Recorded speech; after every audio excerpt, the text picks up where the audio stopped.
Krásne dobré ránku. My už vyrážame na ďalšiu zastávku Balkánskeho dobrodružstva.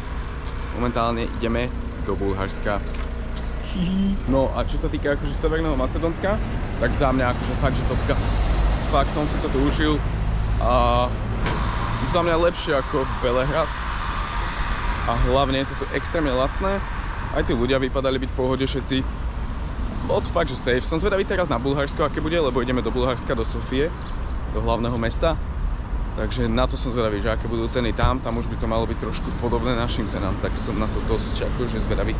Práve sa nachádzame na miestnej pumpe.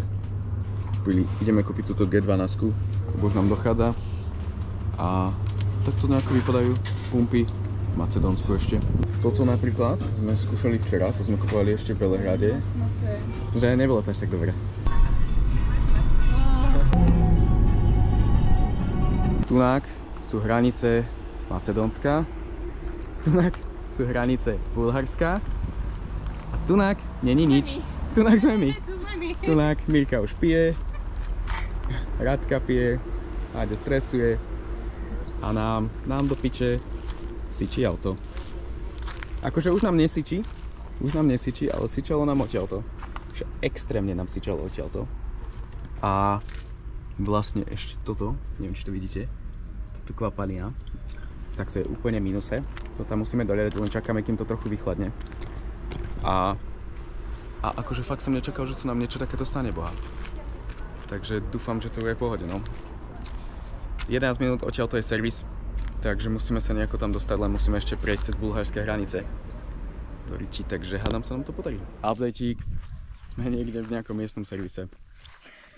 Dúfam, že nás to nezabijú, lebo vypadá toto jak z texaského masakra. Pozerajú sa na teba. Akože halus, no. Haluzinka. Skúmajú to, že čo to môže byť. Sme fakt, že zvedaví. Aj my, že čo to teda je, lebo akože extrém. Zatiaľ nám povedali, že pravdepodobne tiekla klíma, ale tiekla nám aj G12, tak áno. nevieme. A tam sa stalo to, že typek odišiel, nechal nás tu samých v jeho servise. Povedal, že sa vráti za 10 minút. Hej, ale zlatý ponúkol nám vodu, pivo. Ponúkol nám pivo, vodu, alkohol. Posadil si nás tunák ako večeru. A... Kúkajte, že tu má proste typek. Takúto masku. Normálne, že všetci odišli. Všetci odišli. Boha, dúfam, že nás to nezabijú. Updateík. Čakáme na náhradný diel. Bolo tam niečo prasknuté. Takže teraz išiel to, bude to trvať asi nejakú hodinku cca. Tak uvidíme, hádam sa to podarí opraviť. Vlastne pokazaná vec bola, že tento diel, lebo nebol originálny. A teraz vlastne čakáme na nový diel, nejakých 30 minút, zase nás tu nechal typek sám, čo je sranda.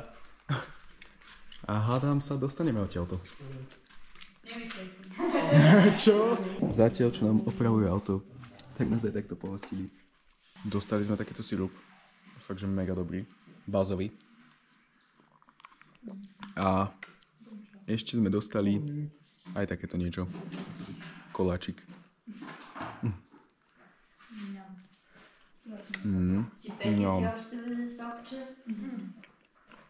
To je mega dobré.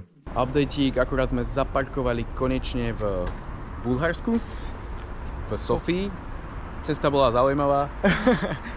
Zo servisu sme sa dostali nakoniec a povieme vám nejaké pikošky, len momentálne ideme na opitko. Parkovanie to je že extrémne divné. A ukážeme si room tour, pojeme do mesta a povieme vám nejaké pikošky zo servisu, lebo bolo to fakt zaujímavé. A aj tí ľudia, čo tam boli s nami, boli celkom zaujímaví. Už sme konečne v Sofii po veľmi útrapnom dlhom dni. Však láska. Dneska bol veľmi zlý. Dáme si rýchlu room tour. Takže tu máme chodbičku. Tu je jedna spálňa, tu máme vecko. Kuchynka, obývačka. Tu spinkame my. Tu je Mirka. A stalo nás to 70 €, nie? Áno. 70 €. A ideme sa napapať. Zase klasika, pizzoška. Konečne ideme jesť. Áno, konečne. My vlastne neraňajkovali dneska. Nie, vôbec nič dneska. No ideme si ešte v rýchlosti povedať, čo sa nám teda vlastne stalo. Takže mali sme problém na hraniciach. nám proste odišla nejaká súčiastka schladenia na aute. Bol to, že big problém, veľký problém. A potrebovali sme vyhľadať nejaký servis. Takže sa dostať cez tie hranice. My sme sa nejako dostali cez tie hranice a servis bol, že 11 minút od bulharských hraníc. Počkajte, dala som si iba, že do map, prvý servis nejaký najbližší. Počkajte, to bola, že najväčšia diera sveta, ale každopádne nám tam fakt, že pomohli. Tí chlapi tam boli strašne zlatí. Proste to boli nejakí random typci, čo robia na traktoroch, kosia seno po dedine a proste majú tam iba tak servis. Akože extrémne im ďakujeme. Áno. Taká rada od nás pre vás je, že keď náhodou by ste sa rozhodli ísť takýto istý trip ako my. Hodíme vám do popisku adresu. Áno, to je jedna vec, ale druhá vec, že v Macedónsku si natankujte predtým, ako prekročíte hranice. Áno. V Macedónsku je lacnejší benzín ako napríklad Tunak v Bulharsku. A dokonca si vezmite to, že z Bulharska sa ťahá benzín do Macedónska. Áno. A oni ho tam predávajú lacnejšie. Čo je dosť divné. No vlastne stretli sme tam veľmi zaujímavého uja. Bol to vlastne nejaký kamoš tých, čo nám opravovali auto. Keď sa vlastne rozdelilo Česko-Slovensko, tak tento ujo bol prvý na kamione, čo prekročil slovenské hranice. Áno. Takže celkom taká halus. A rozprával nám o tom strašné príbehy. Dali nám tam aj najesť, bolo sa to, že burek. Je to vlastne lístkové cesto, alebo také ťahané cesto, ktoré je plnené práženicou, ako keby. A sírom. A bolo to strašne dobré. No, také zaujímavé. Bazovú limonádu doma si nám doniesla teta. Tá bola brutálna. A najväčšia halus, proste oni sa zobrali, išli do vzdialeného mesta nám po súčiastku, vrátili sa, vymenili nám to a pýtali, že 30 €. 30 €. Nechali sme im, že 50, lebo akože chceli sme im dať aj viacej, len oni nechceli ani tých 50. Takže nejako sme ich už presvedčili, aby si zobrali aspoň tých 50. No a nič, my sme konečne v tejto Sofii, len už je veľa hodín, takže ideme toto rýchlo počakovať. Kúkaj proste, ako tu majú budovy. Teraz už sme rovno v tom centre, Sofia. A vypadá to, že to bude fakt, že mega pekné. Ešte čo sa týka tej pice, tak tá včera bola lepšia v Macedónsku. Za mňa, určite. Tejto som dal tak možno 6,5. Za mňa bola táto lepšia. Áno, Milka, áno, vieme. Kokos, to je, jak to tu vypadá. Akože Bulharsko celkom dosť pekné. Sme v centre. Toto je centrum? Sme v centre. Na viacerých miestach Bulharska máte proste takéto rozbité ruiny. Akože celkom zaujímavé. Rímske. Ešte taký fun fact a zaujímavosť, že vlastne Sofia je hlavné mesto Bulharska a vlastne toto mesto je osídlované už v podstate viac ako 7000 rokov. Bolo hlavne osídlované Rímanmi a v tomto meste je strašne veľa ruín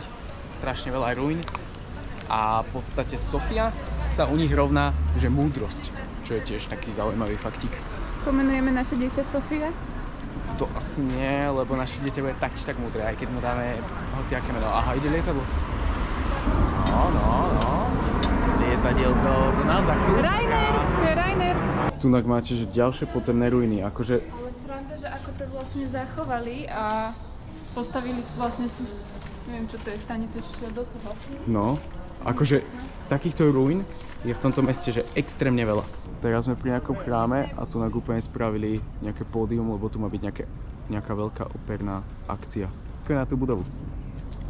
To je jaké veľké. Páči sa ti táto budova, Mirka? 11:10. Ja by som bola radšej, keby dneska hrajú tých bedárov tu na a nie až 24. No, nevadí. Teraz sa nachádzame pri nejakom najväčšom múzeum v Bulharsku. Že? Galéria. Galéria? No, to je podobné. Kokos, prvýkrát v živote, čo sme si zobrali nejaké ubytko, tak sa nám stalo to, čo som si myslel, že sa nám nikdy v živote nestane, a to je to, že tu je 1 500 000 ploštíc. Pozri, tu je. Kúkaj na to, neviem, či to vidíte. Tam je napríklad jedna, tu sú ďalšie, kebyže toto odhrnieme. Ty kokos. Takýchto je, že extrémne veľa. Aha, tu sú, pozri. Tunak je jedno. Tam sú. Nevidím preč. Poďme preč. Tunak to vypadá byť akože pohode, ale tam u nás je to, že úplne zamorené plošticami.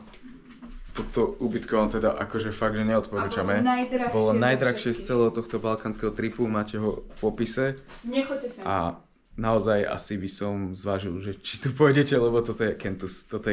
To, čo sme mali na Sardinii, bolo lepšie oproti tomuto. Reálne. Hej, a to bola diera. A neboli tam ploštice. v gete. Ešte sa to nachádza, že v totálnom gete. Ale tak to vieš, to proste vypadá to tu pekne, tak... A akože nie sme my moc nároční, ale proste napríklad tu máš vecko a sprcha je, že toto, hej. Hneď, že vedľa vecka. Nič, rozhodli sme sa tak, že vlastne za hodinku odchádzame, lebo je to tu fakt, že Kentus. Ubytko máte v popise, neodporúčame. Čo sme teraz kúkali recenzie, tak vlastne je to tu úplne bežná vec. Typek nechce vrátiť ani peniaze. Proste povedal nám, že peniaze nám vráti iba ak hneď odídeme. A aj zadrbal, že čo to napísal? Že po našom odchode toto ubytovanie zavrú. Pritom pozreli sme sa si toto recenzie na deje Bookingu, ktoré tam prišli, že teraz nejako, pár týždňov dozadu. A 20 ľudí proste písalo, že ploštice. A ubytko otvorené a zajtra tu má prísť ďalší ľudia. Takže bohužiaľ odchádzame do Grécka už teraz za hodinku. Updateík. Vlastne už sa nachádzame v Atenách asi 30 hodín. Len sme netočili, včera sme si dali taký chillik, lebo sme boli úplne že káo. K tomu ubytku no museli sme utiec. Doslova sme museli utiec odtiaľ, lebo tie ploštice boli nakoniec aj na gauči, boli v kúpeľni, boli fakt, že celý ten byt bol zamorený plošticami a museli sme utiec. Doslova sme museli utiec asi o 3 ráno. Chudák Aďo si to odsral, lebo my sme mali pivko a Aďo musel šoferovať asi neviem koľko hodín. 4, potom som ho ja vystriedala. Takže v Grécku sme už v podstate od včera. Včera sme oprali sme včera komplet všetky veci, fakt, že doslova sme na všetko, čo sa dalo, sme oprali. No a pre tento vlog už by to bolo asi všetko, no, takže sme v Atenách, v Grécku, sleduj nás ďalšiu nedeľu, určite máš dať nejaký like, odber, koment a vidíme sa. Čus.